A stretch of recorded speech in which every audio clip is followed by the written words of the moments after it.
ఛత్తీస్గఢ్ ఇవాళ మరో ఎన్కౌంటర్ జరిగింది. ఇక నలుగురు మావోయిస్టులు మృతి చెందారు. నిన్న జరిగిన ఎన్కౌంటర్లో ముగ్గురు మావోయిస్టులు చనిపోయారు. బీజాపూర్ జిల్లా తార్లగూడెం పరిధిలోని మరికెళ్ల అడవుల్లో కాల్పులు జరిగాయి.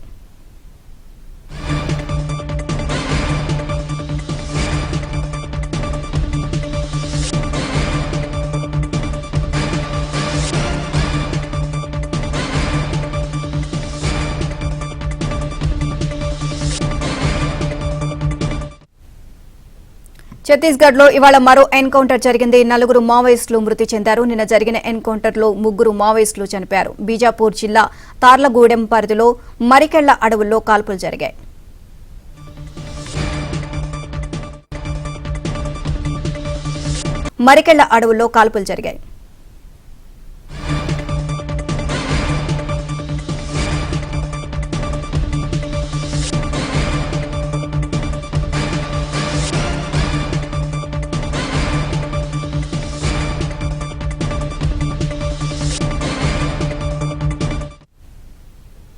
ఛత్తీస్గఢ్ లో ఇవాళ మరో ఎన్కౌంటర్ జరిగింది. నలుగురు మావోయిస్టులు మృతి చెందారు. నిన్న జరిగిన ఎన్కౌంటర్లో ముగ్గురు మావోయిస్టులు చనిపోయారు. బీజాపూర్ జిల్లా తార్లగూడెం పరిధిలో మరికెళ్ల అడవుల్లో కాల్పులు జరిగాయి.